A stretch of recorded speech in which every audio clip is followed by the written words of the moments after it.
IVF చికిత్సలో 25% భారీ discount, free doctor consultation, free ultrasound scan, logo launch, Andro max advanced male infertility centre ను కూడా ప్రారంభించారు. ఈ రోజు టీడీపీ పొలిట్ బ్యూరో సమావేశం నిర్వహించనుంది. ఈ కారణం చేత ఈ రోజు సీఎం చంద్రబాబు నాయుడు ఉదయం 11 గంటలకు టీడీపీ కేంద్ర కార్యాలయానికి వెళ్ళనున్నట్లుగా తెలుస్తుంది. అయితే సాధారణంగా ప్రతిరోజు ఇక్కడ ప్రజా దర్బార్ కార్యక్రమం నిర్వహిస్తున్నారు.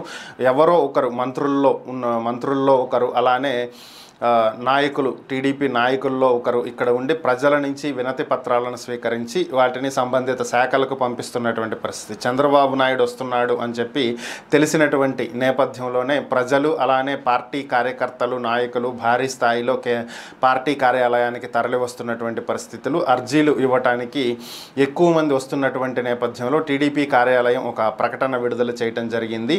ప్రభుత్వం ఏర్పడిన తర్వాత జరుగుతున్నటువంటి మొట్టమొదటి పోలిట్ బ్యూరో సమావేశం అయినటువంటి నేపథ్యంలో ప్రస్తుతం ఈరోజు చంద్రబాబు నాయుడు ప్రజల వద్ద నుంచి వినతులు స్వీకరించడానికి సమయం సరిపోకపోవచ్చని, కాబట్టి ప్రజలు ఈ విషయాన్ని దృష్టిలో ఉంచుకొని బాధపడకుండా వారు అర్జీలను స్థానికంగా ఉన్నటువంటి నాయకులకు ఇచ్చి వెళ్ళాలని, చంద్రబాబు గారికి నేరుగా ఇవ్వాలనేటువంటి ప్రయత్నం చేయవద్దని, శనివారం ఆయన ప్రజలకు అందుబాటులో ఉండి అందరి అర్జీలను స్వీకరిస్తారని, దీన్ని గమనించాలి అని చెప్పి పార్టీ కార్యాలయం ఒక ప్రకటన విడుదల చేయడం జరిగింది.